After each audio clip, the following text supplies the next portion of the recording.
The Citizen Mike Show.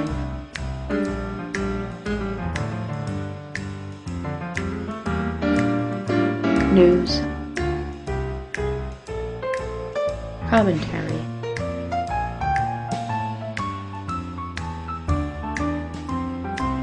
Interviews.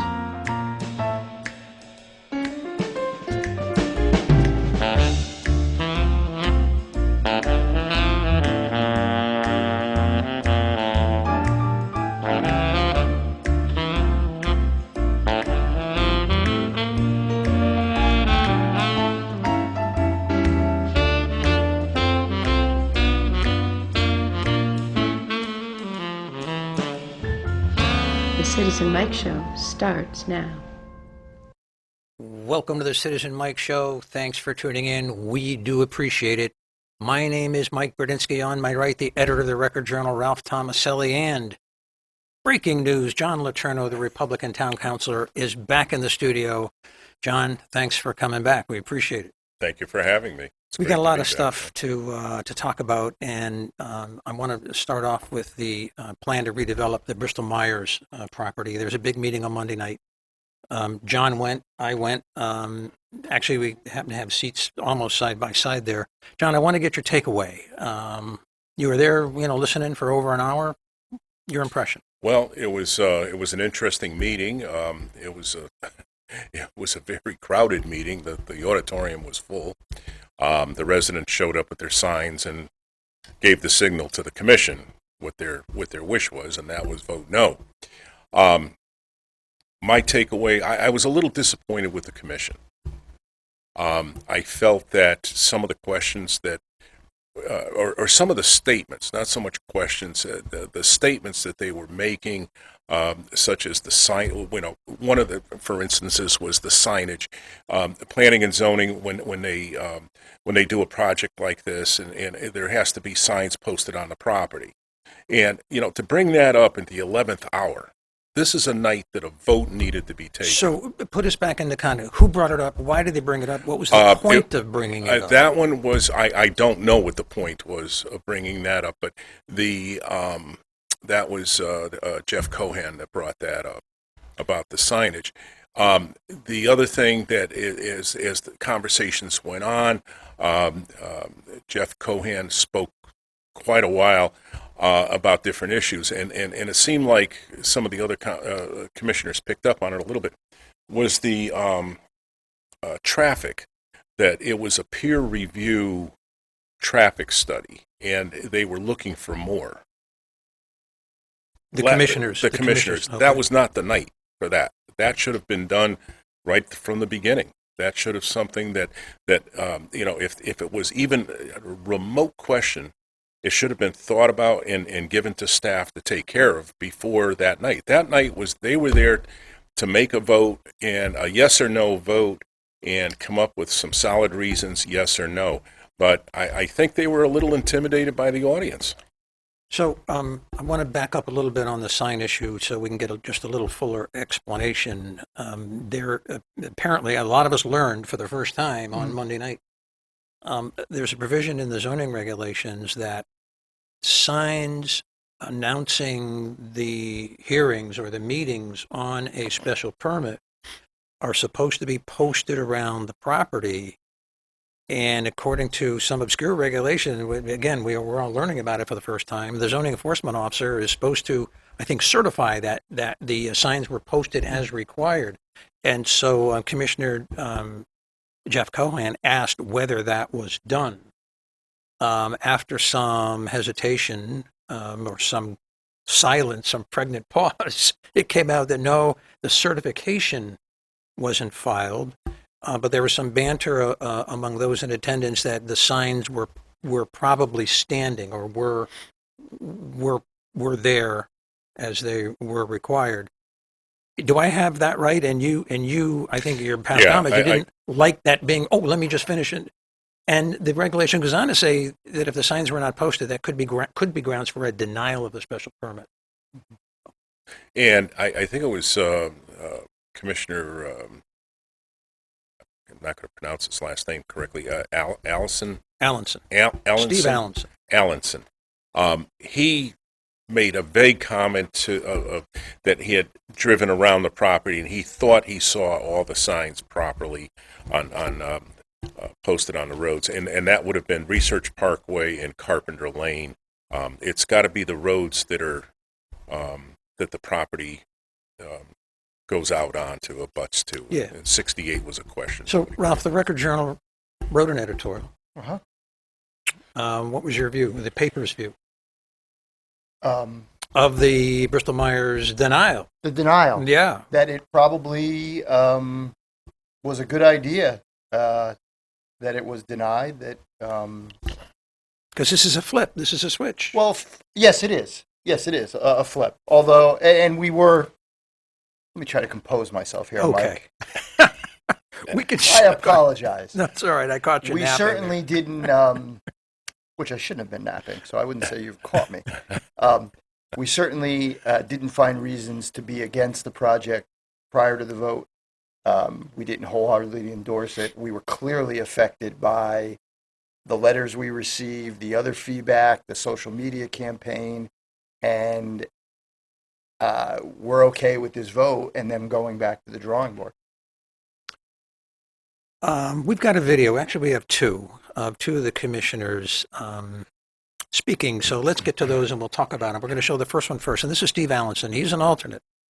And he was appointed because one of the regular commissioners did not show up. Bruce, let's tee up that Allenson video. 3, 2, 1, go. I'm just having a tough time with the amount of traffic. Our peer reviewer reviewing the numbers as of the last change, and his comments being, well, we don't really know. We need to wait and see. And for this amount of traffic to come in on a wait and see type of assumption, I like concrete. And I know we're not going to get concrete from an estimate, but it just doesn't sit well with me. And I guess I'm the guy to say it. I don't know that I feel very comfortable with this amount of traffic. I don't know that the peer reviewer made me feel very comfortable about this amount of traffic coming in. And I felt that, I should let the commission know that that's my perspective on the application.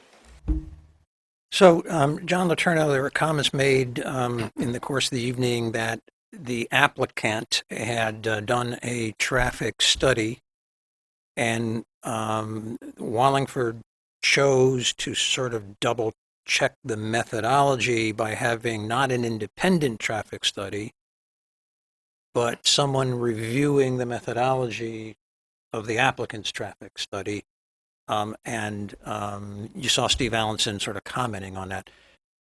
But go over once again your criticism of the Planning and Zoning Commission. Did you think that the town should have had another independent traffic study? That would have changed things? I don't know if it would have changed it, but Yeah. I think it should have been done if this was an issue. Yeah. With more than one commissioner. I don't understand why it was done at the 11th hour. Are you pleased that this is a 4-1? Are you pleased that this was denied? I can't say I'm pleased that it's denied, because as a counselor, I look at tax money, so there's tax money. As a counselor, I also have to look at and have concern for the residents too, and I understand the residents' plight from the back neighborhoods up there. Therefore, I think there was information missing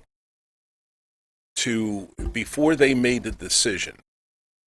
Before a decision was made, I think there's information missing. And if the parking, I'm sorry, I was working on a parking project today. If the traffic was such a sticking point, and you could see Councilor Allenson's comments on that, and other commissioners picked up on it also. My thing is, why now? Why not? That should have been earlier and much, it's too late. Well, I'm going to be the devil's advocate on that, and then we're going to get to the next tape, which is Jim Fitzsimmons. But if the applicant does a traffic study and that's damning enough, maybe that's sufficient. Maybe that's all the information that they needed. It's hard to say, but not looking at the study. I don't know how in depth they went. I'm sorry, just to clear, are you saying that the applicant did a study? Yeah. And it raised issues? Well, of course. I mean, Okay. traffic was a dominant issue. Okay, Yeah. so therefore, the peer review shouldn't have even have happened? No. Okay, I'm sorry. No. Peer review is always a good idea, but a peer review is not an independent traffic study. Okay. A peer review just looks at what the applicant did and says, well, his sources are reliable, the method is industry standard, there are no obvious flaws, but a peer review doesn't start from scratch. They don't start a traffic study from scratch. It's more of an audit. Right, and I think what I'm trying to get is, are you saying that the applicant's traffic study should have triggered an independent review? Well, that's John's opinion. Okay, what is your opinion? The applicant's traffic study provided enough evidence for the Planning and Zoning Commission to deny the special permit.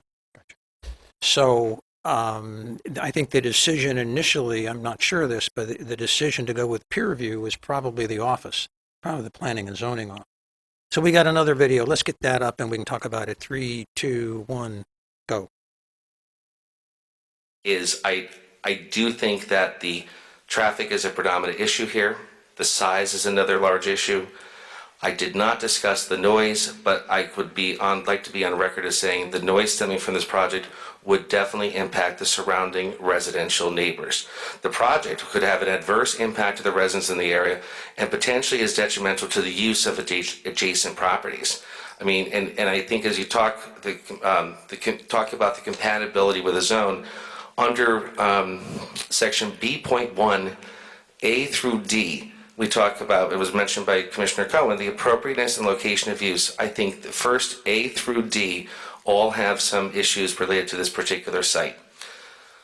Lastly, I think there is a couple things I'd like to mention, because this commission never has a room like this. We never have the room filled, but we do have something that when we as a group talk about the plan of conservation and development, and it was mentioned in our plan of development regarding the Bristol-Myers site and the need to do something. And I was reviewing the town's plan of conservation and development, and on page 15, we talk specifically in reference to economic development, talks about balancing the community's priorities for building and maintaining attractive landscapes and semi-rural character in its larger tracts of industrial land with the needs of corporations to build or modify facilities to match their operational requirements and financial constraints. And I do think that this is just a significant change in this particular area. Balancing the semi-rural character. What'd you think of Jim Fitzsimmons' pitch? I think if I was on the commission and I was thinking about voting against the proposal, I think Jim opened the door for me to do that. John, you agree? You're shaking your It's head. an industrial park. It's not a park. It's an industrial park. And this business that we have to make it look like a town park,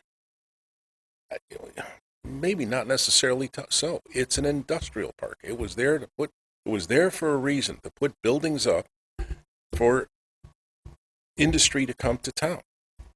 And it's nice if you can put up a building and it's landscape beautiful and all of that. That's nice, but it shouldn't be a rock solid criteria.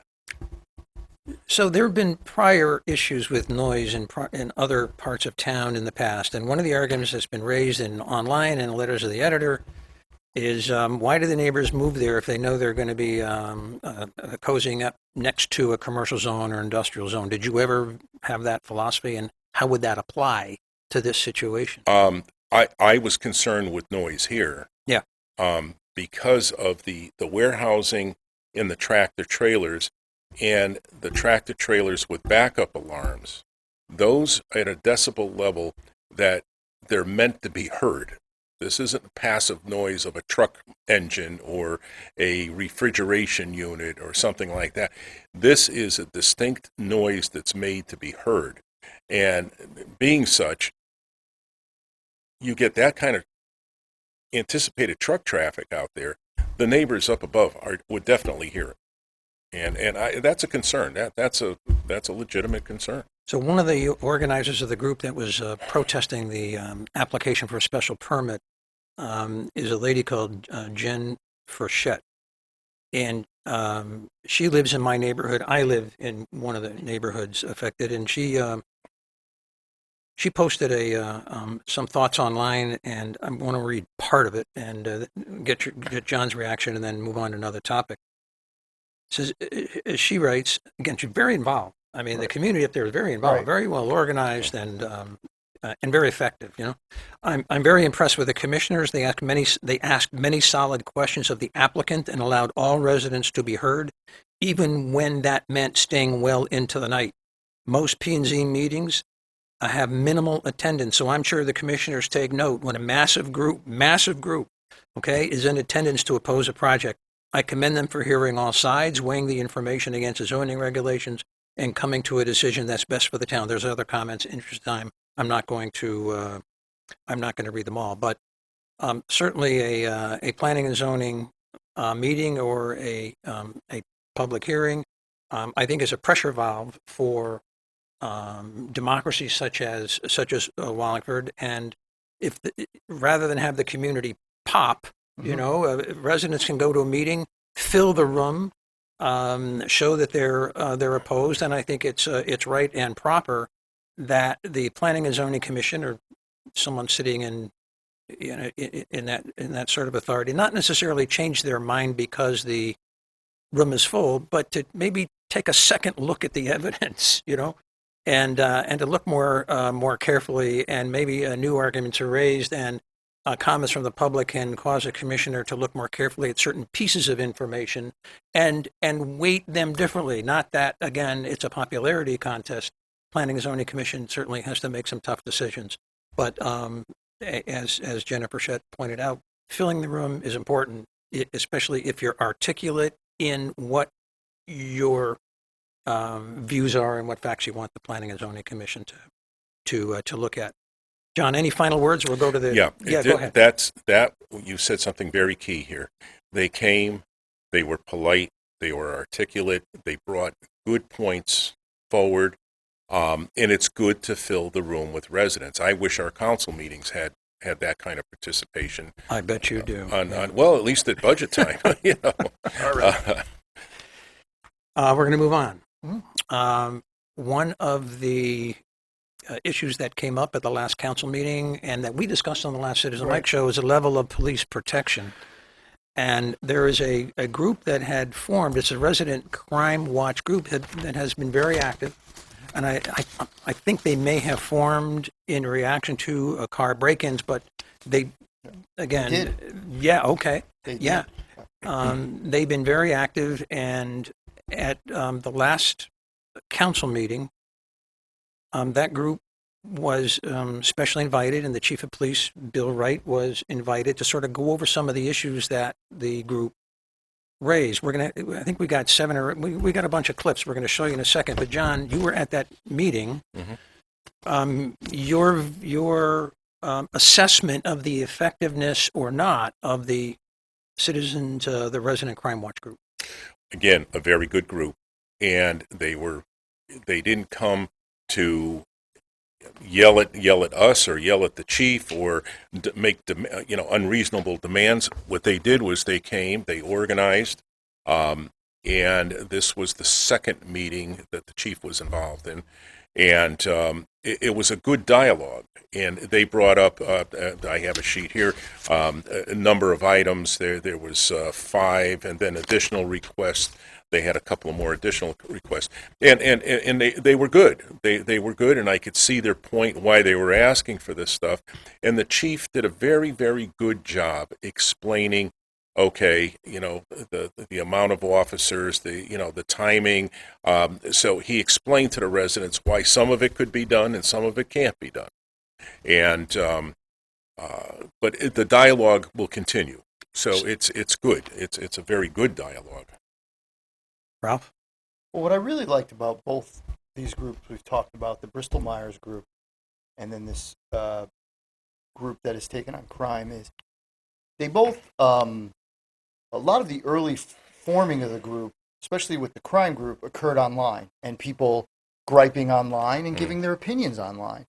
But then they took it from social media, to the planning commission meetings or to neighborhood meetings where we had an op-ed piece in the Record Journal where these neighbors gathered. Some of them got to know each other for the first time. They formulated strategy.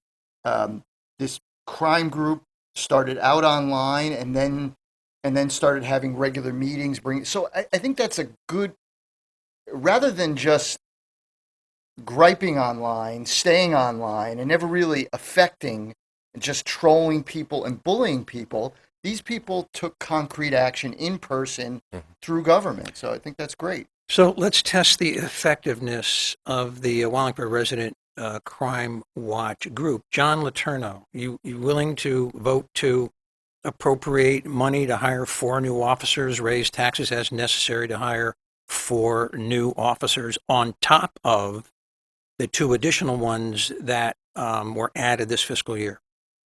I'd have to get more information from the chief. What more could you possibly want? You had this, an hour presentation, by the chief. He answered all manner of questions. I Right. mean, what do you?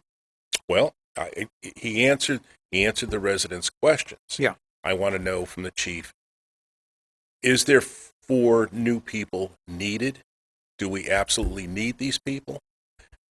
If we did get 4 new officers, would they be used in these areas, or would they be used in other areas? So there's a lot of questions yet. So you don't think that was addressed adequately at the last council meeting when the Crime Watch group showed up? We didn't know. Nothing went that deep into it. Deep a little bit to the fact of what the chief explained, and I'm sure you're going to have a clip on this. There's some standards out there. I don't know how the chief got them or anything about them, which I want to ask more about. That there's supposed to be so many officers per 1,000, and there's a lot. So you're not a yes yet. You're not a I'm yes not a vote. yes So yet. despite the efforts of Right. the John LeTourneau Right. has Well, but We that's democracy. I mean, you can't get everything you want right away. Go ahead, just Mike. asking. Yeah, That's no. all I'm doing. Yep. So Bruce, we got that first video. Let's tee that up and play it. 3, 2, 1, go. Kind of to set the frame, this current fiscal year, I asked for 2 additional police officers. The mayor approved that, and this council subsequently approved that during the budget session. So we are fully staffed now. The personnel department has been working with us to allow me to hire lateral transfer police officers from other agencies now. It's not that I'm looking to rob somebody else's help, but if we are advertising that we're in need of officers and they apply, then we're certainly giving them some consideration. So I say that to say this, the turnaround time is very quick. So my plan moving forward is to respectfully request staffing to incrementally grow the agency. I need to be very careful in how many that is at any one time. Currently, although we are fully staffed, I have 3 officers who are out on long-term injury leave, and I do have 3 officers who are within the field training program. So 6 bodies I'm really not able to have on any given day, which is not bad. There were times when we were 10 or 12 short. So John LeTourneau, the chief is saying he's fully staffed. How does that cut? And then I'm going to ask Ralph the same question here. He's fully staffed. So that ends it. I mean, Well, right now, yeah, I think that was the answer from the chief. He's fully staffed. and if it goes to the budget workshops, he'll be asked the same question. He'll say we're fully staffed. He's fully staffed. Doesn't that end the argument?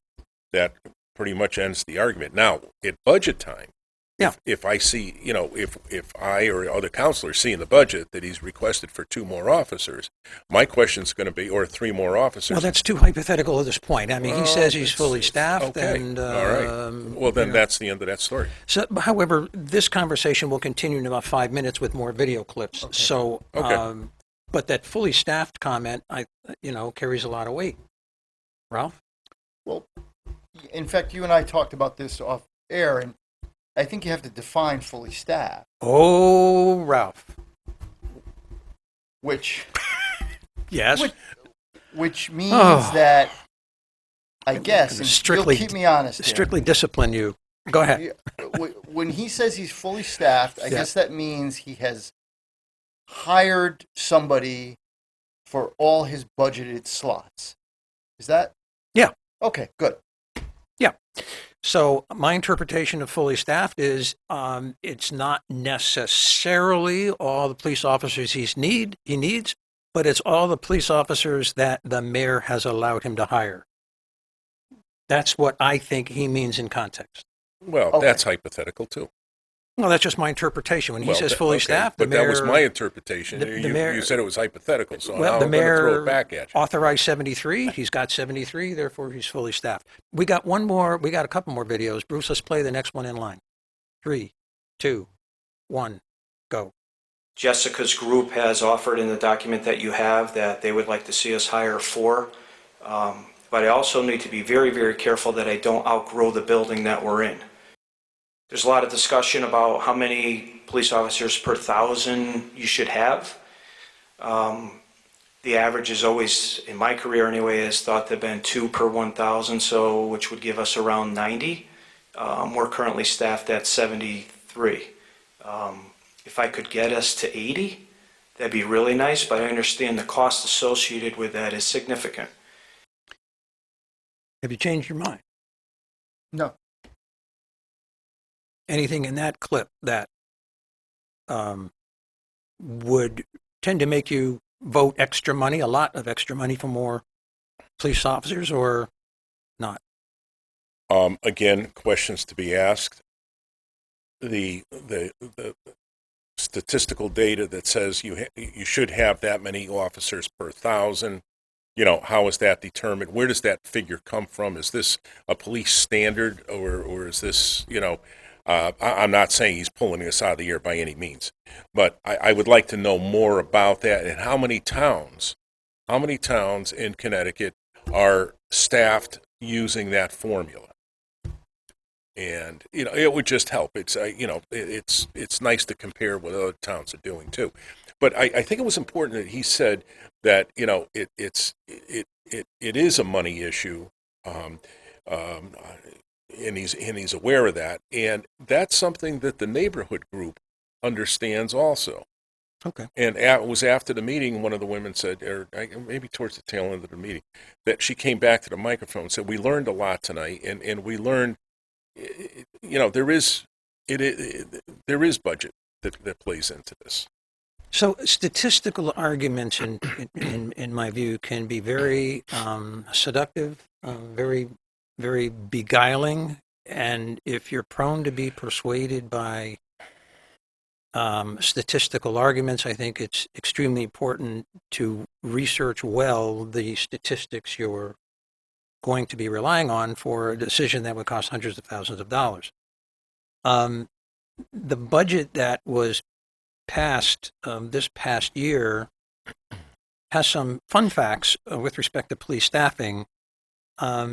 There's 96 total staff members in the employment of the police department. 96, 91 are hourly bargaining. I'm not sure how that number is distinguished from the 73 uniform officers on the street, but those are just some fun facts for further, for further discussion, for whatever it's worth. So it looks like you've got 23 people working at the police department that aren't sworn officers. The math would indicate. And would indicate that's 23 supporting 73. in some Apparently, way.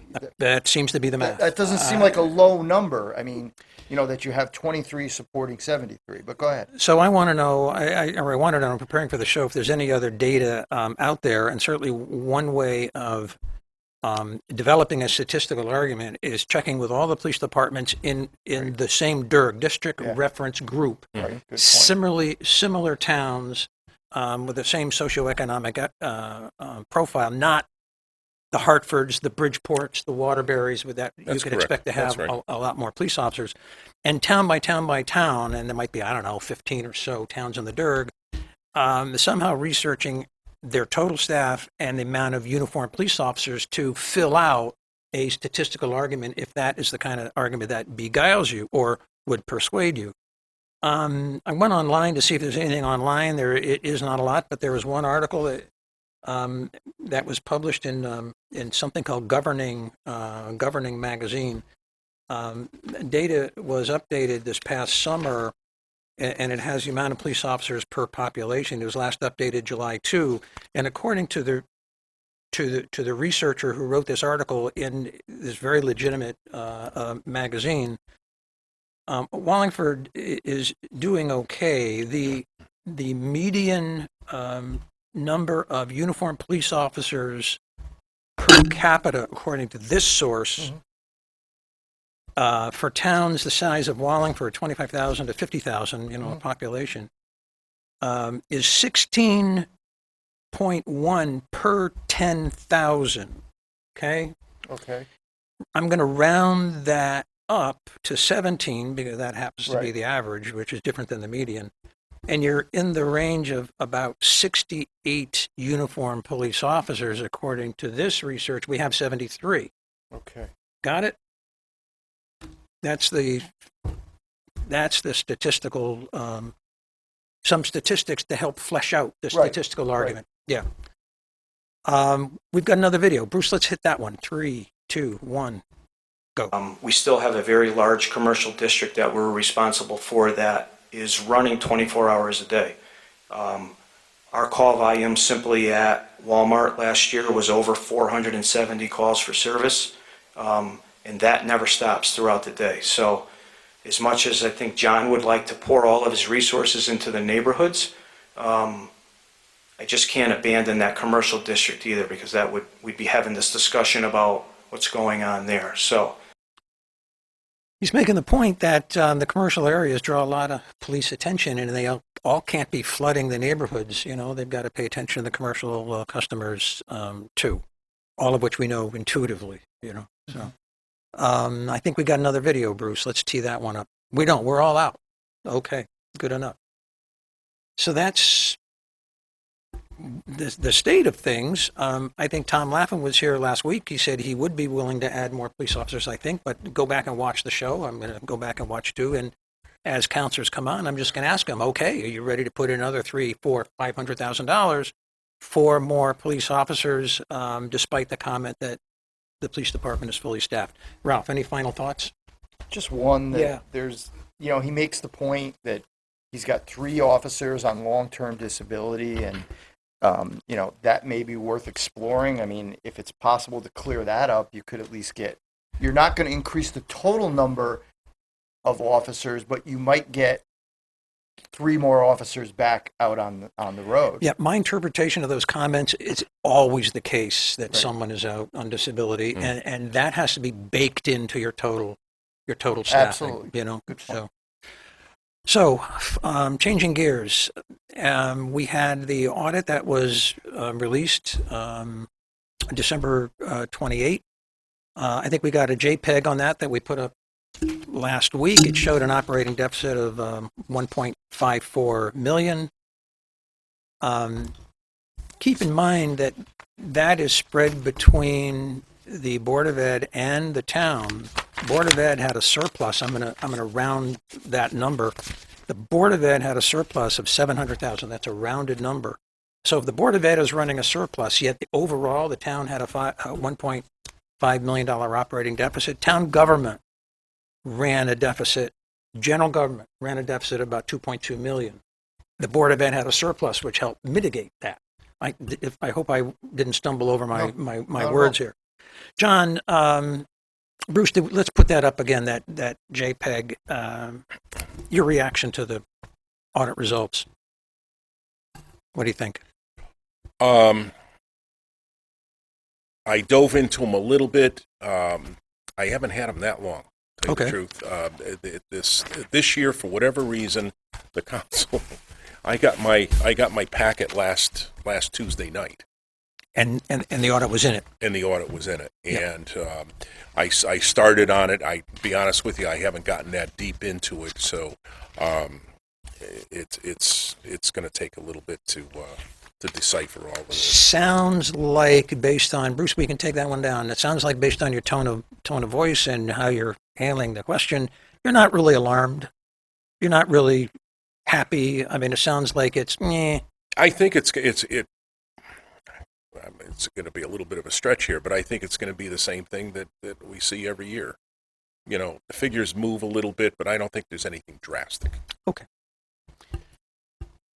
Another issue that we've been talking about a lot on the Citizen Mike Show is the item is the plans of the Board of Ed for a school renovation project. Various numbers have been tossed out, but it could run into tens of millions of dollars. Certainly, you have heard about this. Absolutely. What are you hearing? How do you think the winds are blowing? What's your take on it? I think there's ill winds blowing. Tell me. I have not talked to anyone, any resident that has approached me. It's been a negative. Don't do it. We don't need it. It's confusing. The residents are confused. First we hear they're going to eliminate the 2 middle schools. And then they come back and say, well, no, we're not going to eliminate the 2 middle schools. And then we're going to add on to this school. Well, then we might not add on to the school. So it's a mess. It is a real mess. And until they come down and really boil this down to exactly what they want and a comprehensive plan of how to do this. So you're in favor generally with the idea. You just want more details. You're willing to spend $100 million. No, and I am that not. answer No, I seems am to not. me. No, I am not. Well, it sounds like you're willing to spend $50 million. I mean, On what? on the school renovation project. It's just a matter of providing you with the details. No. If they provide you with the No. detail. No, not at all. Just trying to I know you are. teeth here is to. So, Ralph, I want to get to you in a minute, but while you're laughing at No, me, go ahead. No. I'm just trying to pull teeth. That's what I'm supposed to do. One of the last communications that I'm aware of was from the superintendent of schools, and he gave an update on the school facilities study, and he said, among other things, that any option chosen would have to have the approval of the town council to move forward with any plan that is needed. So the exact sentence is, any option chosen, with the exception of the status quo option, would not realistically occur for 5 years due to the following. And he's got a bunch of bullet points, but the second one is approval by town council, you and 8 colleagues, or 5 of you, to move forward with any plan is needed. They need town council approval. I'm just reading it as a layman. I didn't interview anyone as to what this means. I can only interpret, based on sort of common sense. Sounds like they're going to be coming to you with a plan and they want you on board. And at that point, which is sort of early in the game, once they get your commitment to start the ball rolling downhill, after that, you're off and running, although it may take 5 years. Oh, sure. And A let me just project get that another size, thought yeah. in, because I want to get your reaction to this. And the way of doing this is say, it's just a study. Approve the study. It's just a plan. Just back us up to bring the plan to the next level, the higher level of drafting and scrutiny and estimating. It's just a study.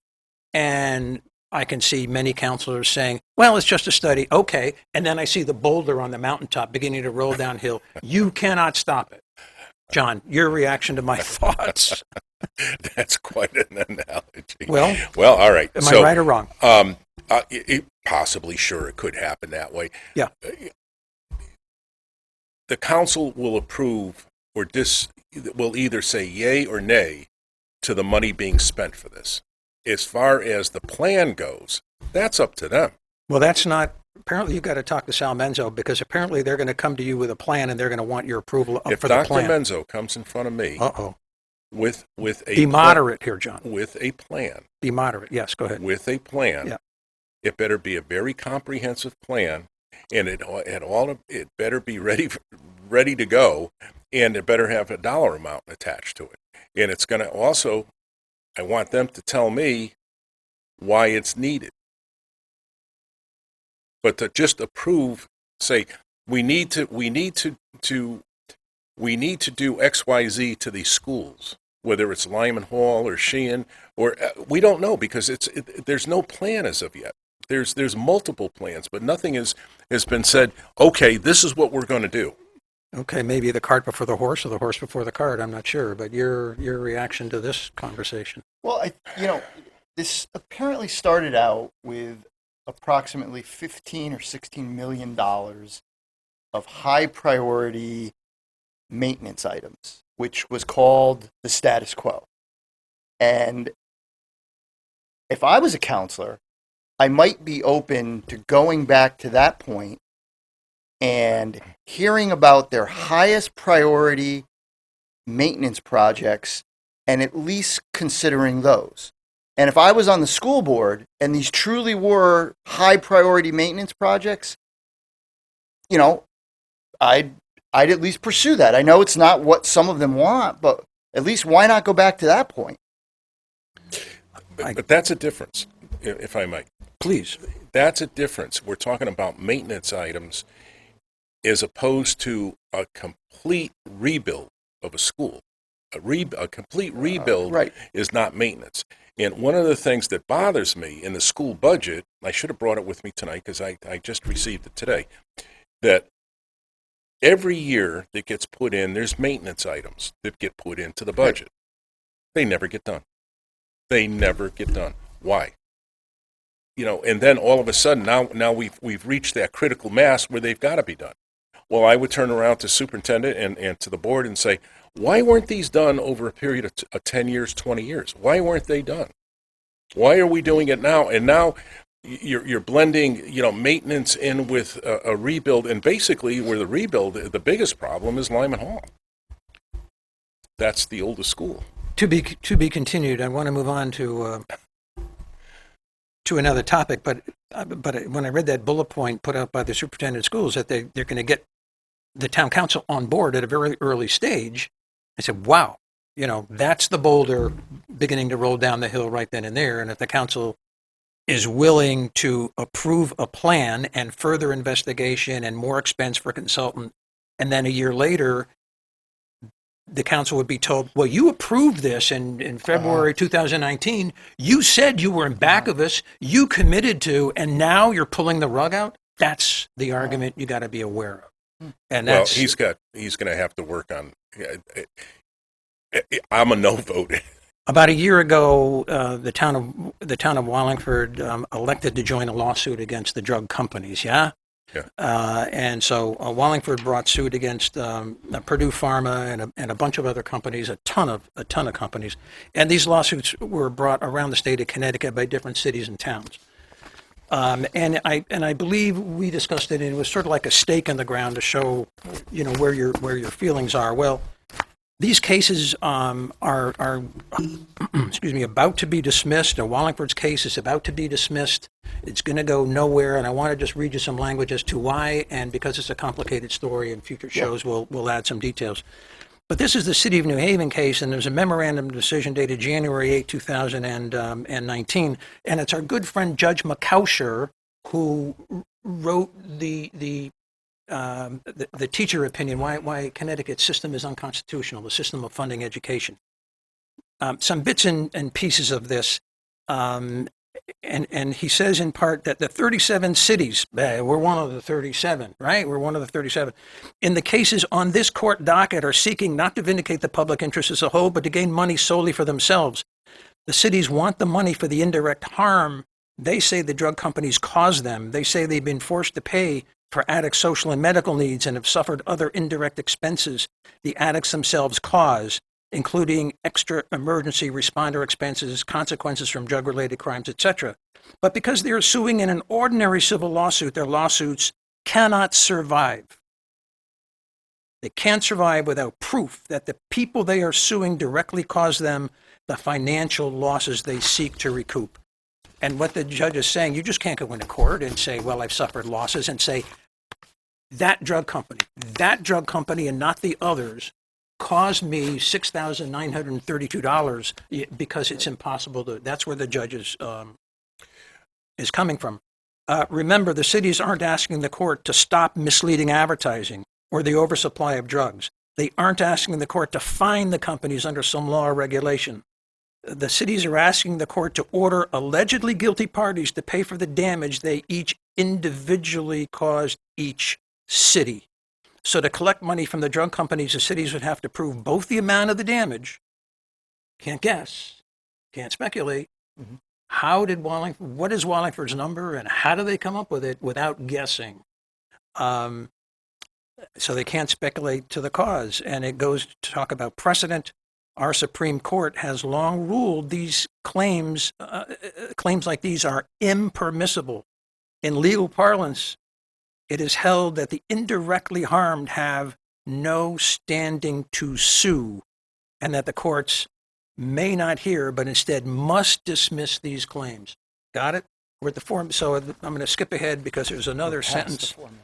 There's another sentence at the very end. It's certainly been a drag on this court's willingness to believe that there is a credible case for causation when, despite the court begging them for one, the plaintiffs couldn't suggest even a possible way, this is Wallingford included, yeah? Okay. Or it will be, couldn't even suggest a possible way to calculate the degree of individual causation in this case. A credible suggestion on measuring causation, if they gave it to the court, maybe the judge would say, okay, but the court challenged the lawyers. This is in the New Haven case. Wallingford is coming up, same judge, same issues. Give me a theory of causation, and they couldn't do it. It became apparent that the plaintiffs filed these lawsuits without first thinking of a way to sort out the causation conundrum.